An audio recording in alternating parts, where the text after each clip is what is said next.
मंचासीन मुदगुंगलमय संत समाज,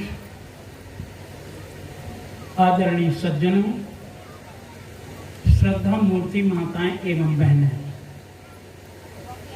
कल के प्रसंग में मैंने बतलाया था 3 घर हमारे भूल के हैं, 3 घरों में हम भूले हुए हैं और चौथा घर हमारा कल्याण का है।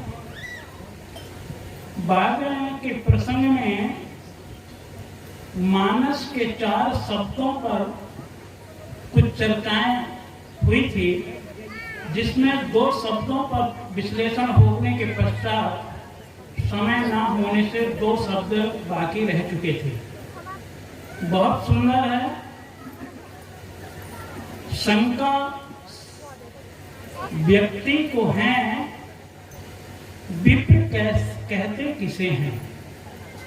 सज्जनों, मानस काल में जो प्रमाण दिए हैं जगह जगह पर, वो वास्तविकता उस शब्द को लेकर के दिए हैं जिस शब्द को मनु जी ने मनु स्मृति में उद्धृत किया है।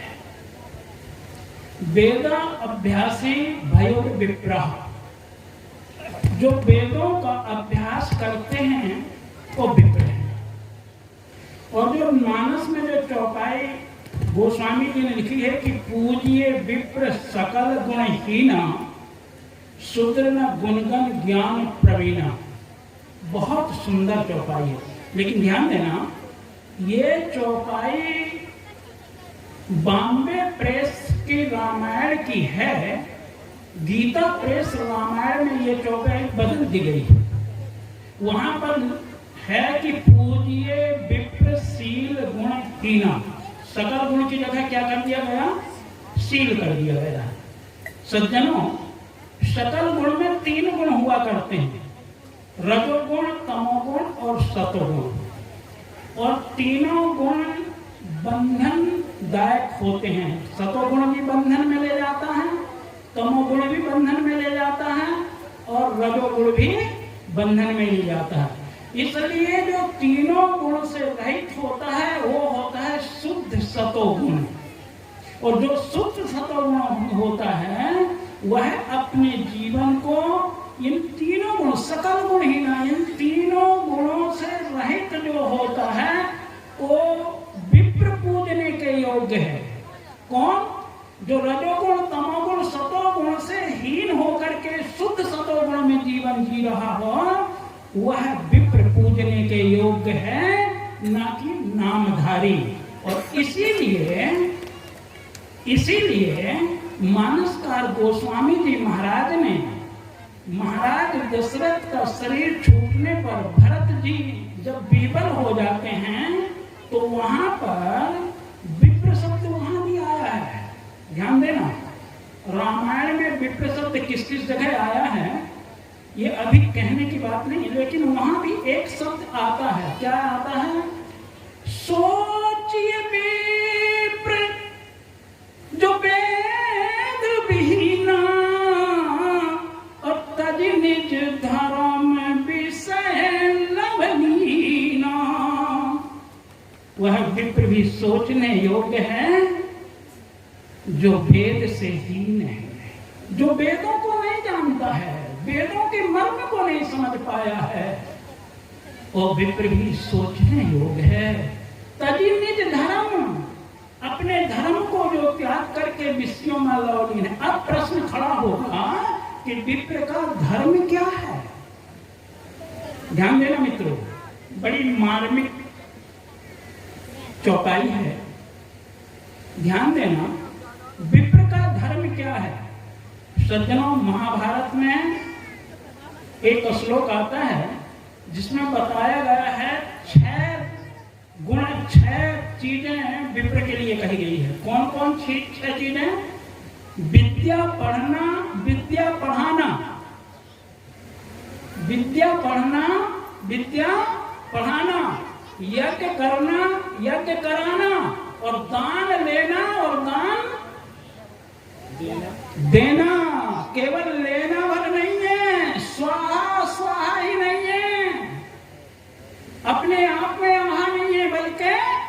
देना भी है। इसलिए दातव्यमिति यद्दानम दीयते अनुपकारेण तेसे काले च पात्रे च तद्दानम सात्विका स्मृतम्। और इसीलिए ब्राह्मण के जहां 9 गुण बताए गए हैं सज्जनों, ब्राह्मण के 9 गुण बताए गए हैं। देखो मानस में एक चौपाई आती है, नाथ एक गुण धनु से हमारे और 9 गुण परम पुनीत तुम्हारे। कौन कह रहे हैं? महाराज श्री राम कह रहे हैं। किनसे कह रहे हैं? परशुराम जी से कह रहे हैं। तो वो 9 गुण कौन कौन है भैया? कौन कौन है 9 गुण? बड़ी समस्या खड़ी हो जाएगी। विधि से तपस्वी संतुष्टा क्षमाशीलो जितेंद्रिय दाता ज्ञानी दयालुष्ट। दाता ज्ञानी दयालुष्ट ब्राह्मणा 9 निर्गुणा। दाता भी होना चाहिए, केवल लेने वाला नहीं, दान देने वाला भी होना चाहिए। तो मैं कह रहा था विप्र का तात्पर्य है केवल नामधारी से नहीं। किससे? मनु जी कह रहे हैं, मैं नहीं कह रहा हूं। मत कहना कोई कबीर पंथी कह रहा था।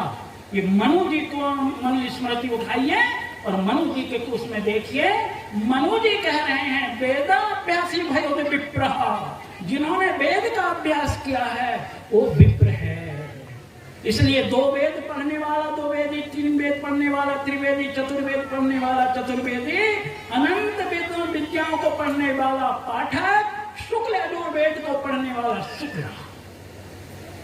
प्रिय बंधुओं, यही नहीं, आगे के 2 शब्द अभी नहीं बोल पाऊंगा क्योंकि समय बहुत अल्प है। इस समय पर एक ही इसमें पूरा प्रसंग चला जाएगा। इसलिए शायद मैं समझता हूं कि विप्र शब्द को आप शंका करने वाले भाई समझ चुके होंगे। अगर नहीं समझे हो तो और दूसरी पद्धति। ठीक, खड़े होकर के बोलिए। समझ में आई बात? बोलो सतगुरु गुरुदेव की जय। पूजिए विप्रशील गुणहीना, ये मानस का, ये गोरखपुर की रामायण है। लेकिन सज्जनों, ये चौपाई पक्षपात पूर्ण है। ये चौपाई पक्षपात पूर्ण है क्योंकि महापुरुषों ने कहा है, वही मानस की चौपाई बोल रहा हूं, ध्यान देना। जाके आंख सील नहीं होई और काल समान जानिए सोई। जिसके आंख में यदि सील नहीं है वो व्यक्ति कैसा है? काल के समान है। तो फिर जो काल के समान हो सकता है सीलहीन व्यक्ति, तो सीलहीन विप्र कैसे पूजनीय होगा? इसलिए पक्षपात युक्त चौपाई है। कई चौपाई मानस में 135 चौपाइयां ऐसी हैं जो पक्षपात पूर्ण हैं। प्रमाण देने की जरूरत नहीं। अगर जिन किनों को इस पर मेरी बात पर शंका हो, शाम को आ जाएं जहां आसन है, मैं इसका समाधान दे पाऊंगा कि कहां कहां पर किस प्रकार से वो पक्षपातपूर्ण है। ये भी बताऊंगा कि किस प्रकार से पक्षपातपूर्ण है। और केवल अपना अनुभव से नहीं, शास्त्र प्रमाण के संयुक्त ये मैं बताऊंगा कि ये पक्षपातपूर्ण किस प्रकार है। कोई अहंकार से पूर्वक नहीं, इसमें कोई मेरा अभिमान नहीं, मेरा अपनी बात भी नहीं है। ये बात तो मानस की है, वेदों की है, शास्त्रों की है। ठीक है। और कुछ? मैंने तो आज प्रसंग कुछ और ही सोचा था, लेकिन मेरा प्रसंग सब व्यर्थ हो गया। हाँ ठीक, बहुत सच्ची बात। शूद्र पूजनीय क्यों नहीं है, ये बात भी पक्षपातपूर्ण है। मैं पूछना चाहूंगा, जब जिस व्यास गद्दी में बैठते हैं आप, वो वेद व्यास गद्दी किसकी चलाई हुई है? व्यास जी महाराज की। ठीक है। व्यास जी महाराज किसके पुत्र थे? पाराशर्विसी और मत्स्य गंधा। मत्स्य गंधा धीमर की पुत्री और पारस ऋषि पासी के पुत्र हैं। पासी शूद्र है या ब्राह्मण? क्या धीमर शूद्र है या ब्राह्मण? शूद्र की पूजा तो हुई है शुरू से। आज व्यास गद्दी किसी ब्राह्मण के बाप की बपौती नहीं है, ये शूद्रों के बाप की बपौती है। ध्यान देना, शूद्रों के बाप की बपौती है, ब्राह्मणों के बाप की बपौती नहीं है। इस पर एक बात निवेदन करना चाहूंगा, ब्राह्मण कोई जाति भी नहीं है, क्षमा चाहूंगा, क्योंकि ब्राह्मण क्या है? पद है, पद। जैसे मुख्यमंत्री का पद होता है, राष्ट्रपति का पद होता है, प्राइम मिनिस्टर का पद होता है, ऐसे ही ये पद है। और ये 4 पद का मैंने कल निवेदन किया था आप लोगों के समक्ष। मानस किसे, पंडित किसे कहते हैं, ब्राह्मण किसे कहते हैं? बहुत सुंदर परिव्याख्या है ब्राह्मण की। जन्मना जायते शूद्रः, और मेरी परिव्याख्या नहीं है, ध्यान देना। पुनः मैं आपसे निवेदन कर रहा हूं, मनु जी की परिव्याख्या है। जन्मना जायते शूद्रः संस्कारो दुर्मुच्यते वेदाभ्यासी भैर विप्रो ब्रह्म जनाति ब्राह्मण। जो ब्रह्म को जान गए हो, और जान करके केवल ये नहीं कि जान गए हैं, जिन्होंने उनमें अपने जीवन को अर्पण कर दिया है, जानने के पश्चात अपने जीवन को अर्पण कर दिया हो, वह है ब्राह्मण।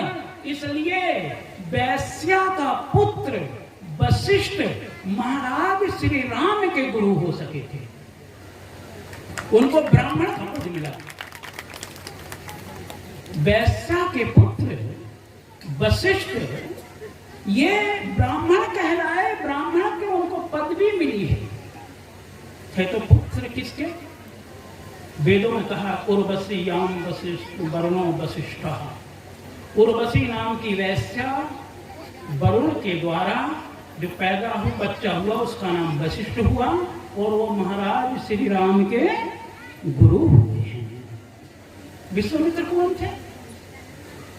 क्षत्रिय के बालक, उनको भी एक प्रकार से गुरु शस्त्र विद्या उन्होंने दी थी, इसलिए वो भी गुरु हुए थे। अगर हम देखें तो प्रिय बंधुओं, शास्त्र भरे पड़े हैं। आप देखिए, जितने भी महापुरुष हुए हमारे, भय चतुरानन पंकज से ऋषिराज को दासी के पुत्र कहिजे, बार मुखी से वशिष्ठ भय कण्यारिन के सुत व्यास भनीजे। धेनु से गौतम, द्रोण से द्रोणाचार्य जी लीजे। ये सब आन से आन भय कहे पूर्ण ब्राह्मण मिथ्या भनीजे। इसलिए प्रिय बंधुओं, ब्राह्मण एक पद है, जो भी उस पद को प्राप्त कर पाएगा। जैसे समाज से चुनकर के जो भी व्यक्ति जाएगा और उस कुर्सी पर बैठेगा, वो प्रधानमंत्री कहलाएगा। इसी प्रकार जिन्होंने इनको अपने जीवन में उतार लिया, क्या क्या? ऋजुस्य तपस्वी संतुष्ट क्षमाशीलो जितेंद्रिय। ब्राह्मण जितेंद्रिय भी होता है, ध्यान देना। जितेंद्रिय जिन्होंने अपनी इंद्रियों को जीत लिया हो। इसलिए जब जनेऊ दिया जाता है, जनेऊ संस्कार होता है, तो ब्राह्मण के बच्चे से कहा जाता है कि भोग विषय कहे दुज नहीं आए, और भजन है तो तुम ईश पठाए। सज्जनों, भजन के लिए जन्म हुआ, तुम्हारा जन्म भोग विषयों के लिए नहीं। और भोग विषयों में पढ़ करके भला कोई इंद्रजीत हो सकता है क्या? बोलिए आप लोग। कोई भी व्यक्ति भोग विषयों में पड़ा हुआ इंद्रिय जीत नहीं हो सकता है। और इसमें मनु जी ने स्पष्ट लिख दिया है। क्या लिखा है? जितेंद्रिय, इंद्रियों को जीता हुआ हो, ऋजुष्य हो, तपस्वी हो, निष्ठा हो, संतोषी भी होना चाहिए। असंतुष्टा ध्वजा निष्ठा, असंतुष्टा साधु नष्टा। असंतोषी ब्राह्मण या असंतोषी साधु, ये दोनों ही नष्ट को प्राप्त होते हैं। इसलिए संतोषी भी होना चाहिए, फिर जितेंद्रीय होना चाहिए, फिर ज्ञानी भी होना चाहिए। ज्ञानी का मतलब क्या है? जिस बात को जानता हो, अपने जीवन में उतारा हो, ऐसा होना चाहिए, वो ब्राह्मण है। इसलिए ब्राह्मण पूजनीय है, श्रेष्ठ है। पर ये जरूरी नहीं है कि हमारा कुल ही ब्राह्मण है, ये ऐसा नहीं है। क्यों? कि 2 वेद पढ़ने वाला द्विवेदी हुआ था, त्रिवेद पढ़ने वाला त्रिवेदी हुआ। आज एक अक्षर भी ना पढ़े तो द्विवेदी। अरे भाई, मैंने कल कहा था, कलेक्टर का लड़का अगर पढ़ा लिखा ना हो, कलेक्टर बन सकता है क्या? प्रोफेसर का लड़का पढ़ा लिखा ना हो, प्रोफेसर बन सकता है क्या? डॉक्टर का लड़का पढ़ा लिखा ना हो, डॉक्टर बन सकता है क्या? कदापि नहीं। इसी प्रकार से विद्या के आधार पर ही ये पदवियां बनी हुई थी, ये पद बने हुए थे, लेकिन हमने इसका दुरुपयोग किया है। और मैं आज भी निवेदन करता हूं, सतगुरु कबीर ने इसीलिए बड़ी सुंदर बात बतलाई थी, पंडित सो बोलिए हितकारी। लोग कहते हैं सतगुरु कबीर ने पंडितों का खंडन किया, नहीं, सज्जनों कोई खंडन कबीर का साहब ने नहीं किया है। वो तो आपके ग्रंथों में खंडन किया गया है, आप देखिए तो सही। सतगुरु कबीर ने तो बड़े आदर दिया है कि पंडित सो बोलिए हितकारी और मूर्ख से रहिए झकमारी। पंडित बड़ा आदरणीय शब्द है, लेकिन यदि पंडित है तो, कल मैंने एक निवेदन करना चाहता लेकिन रुक गया था, आज मैं थोड़ा सा उसमें थोड़े समय लेकर निवेदन कर देना चाहूंगा। छांदोग्य उपनिषद में एक आख्यान आता है, सतकाम जब बड़ा होता है तो सतकाम अपनी माँ से कहता है, माँ मैं पढ़ने के लिए बनारस जाना चाहता हूँ, मुझे वहां पर गुरु मेरा गोत्र पूछेंगे, मैं क्या उत्तर दूंगा? आप कृपया करके मुझे बताइए। माता का नाम ज्वाला है। ज्वाला अपने पुत्र सतकाम को उत्तर देती है, बेटा मेरा नाम ज्वाला है, तेरा नाम सतकाम है। मैंने अपनी जवानी अवस्था में अनेक पुरुषों की सेवा सहचर्या किया है और उसी बीच तुझे प्राप्त किया है। मैं नहीं जानती तेरा पिता कौन है, इसलिए मेरा नाम ज्वाला, तेरा नाम सतकाम, इसलिए तेरा पूरा नाम सतकाम जावाल है। आचार्य गौतम के पास में जब सतकाम जाता है, आचार्य गौतम पूछते हैं, कहा बेटा ये बताओ कि तुम्हारा गोत्र क्या है? उन्होंने जैसे मां से सुना था ठीक वही बात को दोहराई। कहा मुझे पता नहीं मेरा पिता कौन है, लेकिन मेरे माँ का नाम ज्वाला है, मेरा नाम सतकाम है, इसलिए मेरा पूरा नाम सतकाम जावाल है। आचार्य गौतम में बहुत बड़े उदार महापुरुष थे। आचार्य गौतम ने कहा था उस समय, सत्या सत्य विवेकनी बुद्धि पंडा पंडा संजाता यस बुद्धि सह पंडा। जिसकी बुद्धि सत्य और असत्य को छानबीन करने में निपुण हो वो पंडित है। इसलिए बेटा तुम सत्यवादी हो, इसलिए तुम पंडित हो। और सतगुरु कबीर ने कहा, सांच बराबर तप नहीं, झूठ बराबर पाप, जाके हृदय सांच है ताके हृदय आप। इसलिए प्रियबंधुओं, ये सत्यवादी ही पंडित हो सकता है। ऐसी घोषणा कबीर पंथनियों ने नहीं की, ये किसने की? छांदोग्य उपनिषद में आचार्य गौतम की घोषणा है। आप देखिए, ठीक है, मैं समझता हूं कि आप लोगों का समाधान हुआ होगा। जिन किसी का समाधान नहीं हुआ होगा वो पुनः आप शाम को, कल समय तो समय है नहीं, लेकिन शाम के समय आप आकर के प्रश्न उत्तर कर सकेंगे। बोलिए।